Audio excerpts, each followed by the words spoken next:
Okay, you guys, so this video we're going to go over all of the basic obedience training tools and kind of the progression of them. So what we're going to start with is what I call, or what is called, a slip lead. It's something that goes over the dog's head. You slip it over their head, and then they always have these little leather tab where you can kind of cinch it up so that they can't back out of it. What you're going to do is, it depends on what side your dog is working on. So industry standard is the dog walks on your left side. So the way that you put it on is you're going to go over their head, and the part you pull needs to come over their head and to the left. Or if they're right next to you on your left, the part you pull comes over their head and towards your left leg. The reason that this is really, really, really important is because the way we communicate with the dogs is we apply pressure when we're trying to tell them to do something, and we release it when they do it.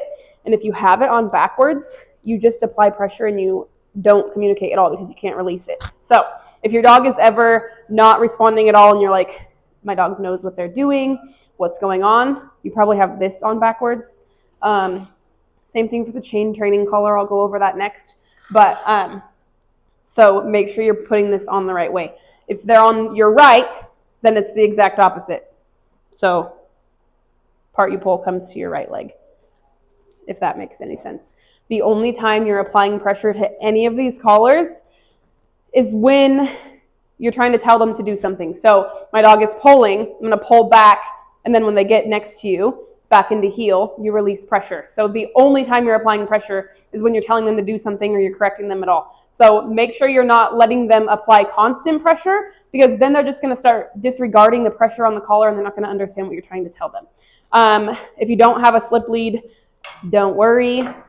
You can also use a regular leash, and what you can do is just literally feed the buckle through the handle, and here you go with your leather leash or whatever.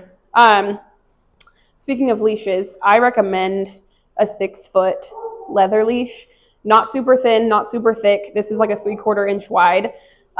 For smaller dogs, smaller leashes are better. I never recommend a retractable leash. If you have one, throw it in the fucking trash.